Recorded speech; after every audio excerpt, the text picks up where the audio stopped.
నాగేంద్ర సాయి గారు, మీరేం చెప్తారు సార్? అంటే దిగుమతులు తగ్గించుకోవాలి, విదేశీ మార్గద్రవ్యం నిల్వలు అనేవి మనకి తగ్గితే డాలర్ బలపడుతుంది, దానివల్ల రూపాయి బలహీనం అవుతుంది అనేది ప్రధాని నేరుగా చెప్తున్న అంశం.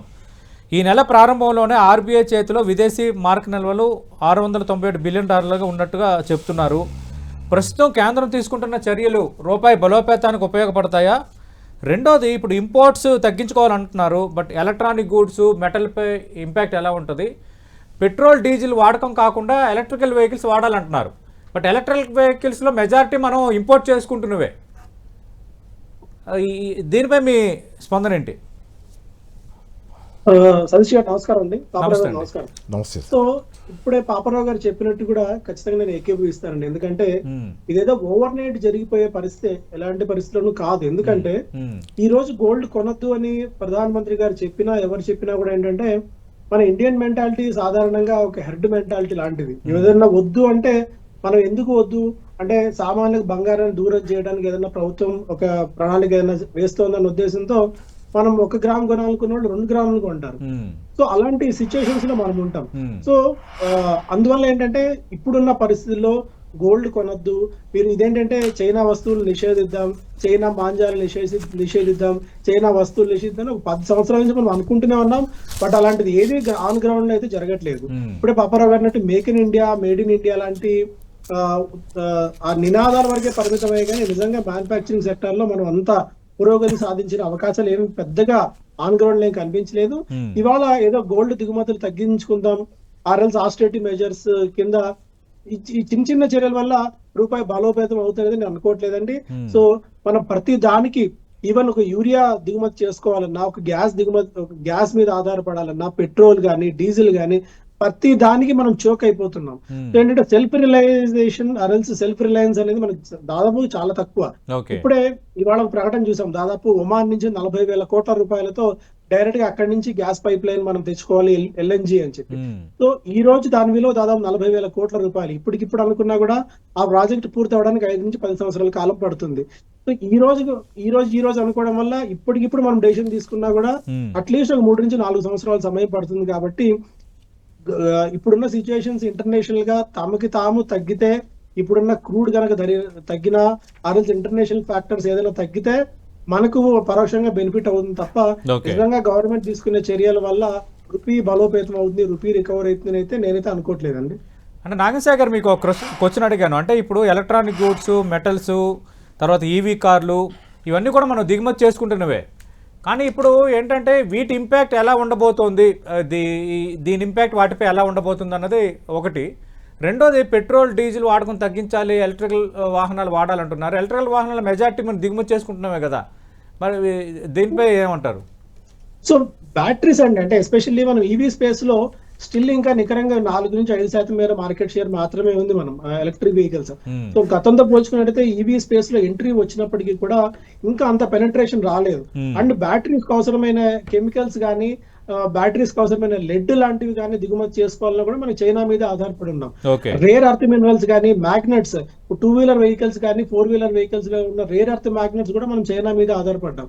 సో ఈ రోజు మనం ఈవీకి మారిపోదాము అంటే కూడా even Maruti Suzuki pipeline దాదాపుగా ఈ రోజు ప్రొడక్షన్ వాళ్ళ ఫెసిలిటీ చూస్తే దాదాపు 3-4 నెలల వెయిటింగ్ పీరియడ్ మారుతికి ఉంది. అంటే వాళ్ళు అనుకున్న సప్లై వాళ్ళు చేయలేకపోతున్నారు డిమాండ్ కి తగ్గట్టు సప్లైని. సో అందువల్ల ఈ రోజు మనం ఈవీకి మారిపోదాం అనుకున్నా కూడా మన దగ్గర అంత వనరులు కూడా లేవు. ఎలక్ట్రానిక్స్ మీద ఆధారపడ్డాం, రేర్ అర్త్ మ్యాగ్నెట్స్ మీద మనం ఆధారపడ్డాం, కెమికల్స్ మీద మనం ఆధారపడ్డాం, చాలా వరకు మనం మెజారిటీ చైనా మీద ఆధారపడ్డాం. కాబట్టి ఈ రోజు అనుకుంటే అది మారిపోయే పరిస్థితి ఎంత మాత్రం లేదండి. ఓకే, నాగేంద్ర సాయి గారు, ప్రస్తుత పరిస్థితుల్లో గోల్డ్ ఇన్వెస్టర్లకు ఇది లాభమా నష్టమా? ఇప్పుడు గోల్డ్ మీద ఇన్వెస్ట్ చేయాలనుకునే వాళ్ళు చెయ్యొచ్చా, ఆగల? సో ఇప్పుడే పాపారావు గారు జిమ్ రోజర్స్ గురించి మాట్లాడారు. అలాగే రాబర్ట్ కియోసాకి కూడా, అంటే రిచ్ డాడ్ పూర్ డాడ్ పుస్తకం రాసిన రాబర్ట్ కియోసాకి గారు కూడా గోల్డ్ అండ్ సిల్వర్ మీద మీరు పెట్టుబడులు పెట్టండి.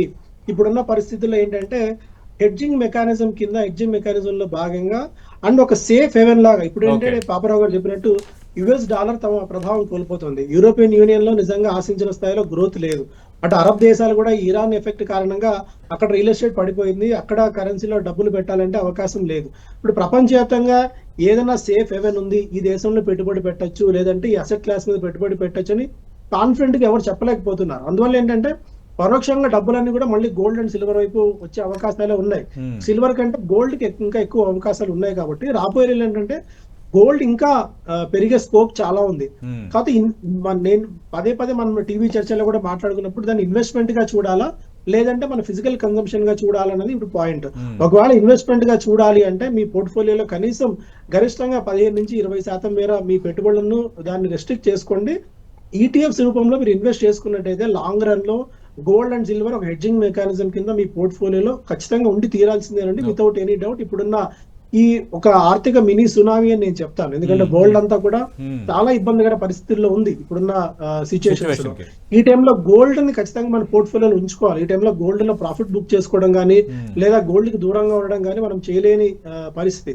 రూపాయి విషయం అంటారా, ఇప్పుడు ఏంటంటే ఈ రోజు గోల్డ్ కొనొద్దు అంటే మనం కొనకుండా ఆగలేం. దాదాపు మనకి 750-800 టన్నుల బంగారాన్ని మనం ప్రతి సంవత్సరం విదేశాల నుంచి దిగుమతి చేస్తాం. దాదాపు $80 బిలియన్ మేర మనం దిగుమతి మనకు కరెన్సీ ఖర్చు చేస్తాం, డాలర్స్ రూపంలో కొని మనం గోల్డ్ దిగుమతి చేసుకుంటాం. సో ప్రభుత్వం చెప్పినంత మాత్రం నిజంగా గోల్డ్ మన వాళ్ళు కొనకుండా అయితే ఆగరు. అండ్ ఇంకొకటి ఏంటంటే టైటాన్ లాంటి కంపెనీస్ దాదాపుగా వాళ్ళ లెక్కల ప్రకారం మొన్న ప్రధాన పేజీల్లో పరిశీలించారు, దాదాపు 40 లక్షల మంది కస్టమర్లు గోల్డ్ అంటే పాత గోల్డ్ ని తీసుకొచ్చి రీసైకిల్ గోల్డ్ చేసుకుని కొత్త గోల్డ్ కు మార్చుకుంటున్నారు. అందువల్ల ఇప్పుడు జ్యువెలర్స్ అందరూ కూడా కొత్త గోల్డ్ కొనడం కాకుండా పాత గోల్డ్ తెచ్చి ఎలాంటి తరుగు కూలీ లేకుండా మీరు కొత్త నగలను తీసుకెళ్ళండి అన్న ప్రచారాన్ని కూడా వాళ్ళు మొదలు పెడుతున్నారు. ఓకే, అంటే ఇక్కడ 2 రకాల చర్చ జరుగుతుంది సోషల్ మీడియాలో. అసలు గోల్డ్ ఇంపోర్ట్స్ని బ్యాన్ చేయొచ్చు కదని కొందరు అంటున్నారు.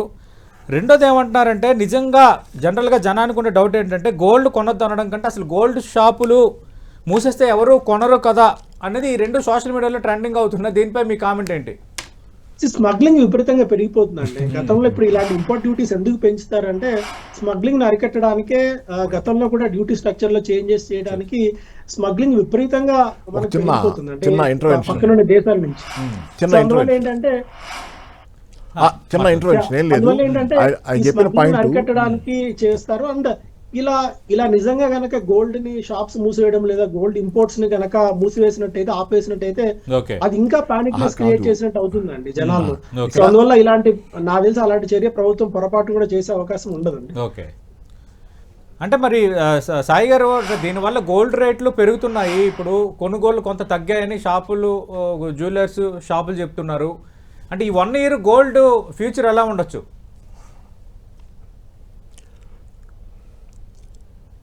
హలో, మీ ఆడియో మ్యూట్ లో ఉంది, మాట్లాడండి. ఇప్పుడు నేను ఒక డేటా చూసానండి స్మగ్లింగ్ ది. దాదాపు 8-8.5 వేల కేజీల బంగారం మనం స్మగ్లింగ్ ద్వారా పట్టుకున్నారండి. అది చాలా మినిస్క్యూల్ పార్ట్ అంటాను నేను. మేబీ అది 1/5 1/10 ఉండొచ్చు, అంతకంటే చాలా ఎక్కువ రేట్లో దిగుమతి ఈ స్మగ్లింగ్ రూపంలో మనకు అయిపోయింది అది.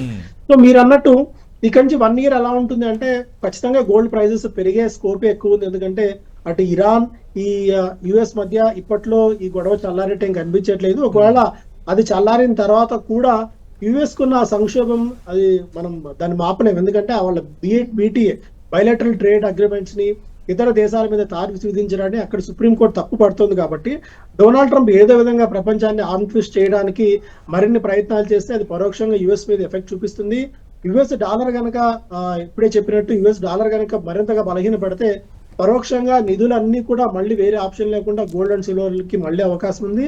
ఖచ్చితంగా మీ పోర్ట్ఫోలియోలో ఎంతో కొంత గోల్డ్ లో ఇన్వెస్ట్మెంట్ చేసుకోండి, సిల్వర్ లో ఇన్వెస్ట్మెంట్ చేసుకోండి. సిప్ ద్వారా మాత్రమే పెట్టుబడులు పెట్టండి. ఒకవేళ మనం గతంలో చూసాం కొన్ని నెలల క్రితం సిల్వర్ దాదాపు 10 లక్షలు అవుతుంది, 8 లక్షలు అవుతుంది అని చెప్పి విపరీతంగా పెట్టి డబ్బులు పెట్టి కొన్నారు.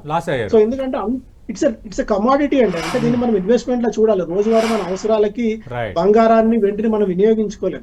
దీన్ని ఒక ఇన్వెస్ట్మెంట్ మెథడ్ లానే ఆలోచించండి.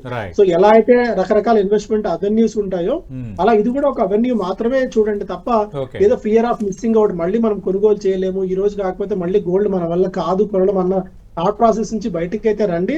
సిప్ ద్వారా పెట్టుబడులు పెట్టండి, ఈటీఎఫ్స్ లో మీరు ఇన్వెస్ట్మెంట్ చేసుకోండి. మీ పోర్ట్ఫోలియోలో 100 రూపాయలు ఉంటే 20 రూపాయలు కనీసం గోల్డ్ అండ్ సిల్వర్ కి వెచ్చించమని చెప్తానండి. రైట్.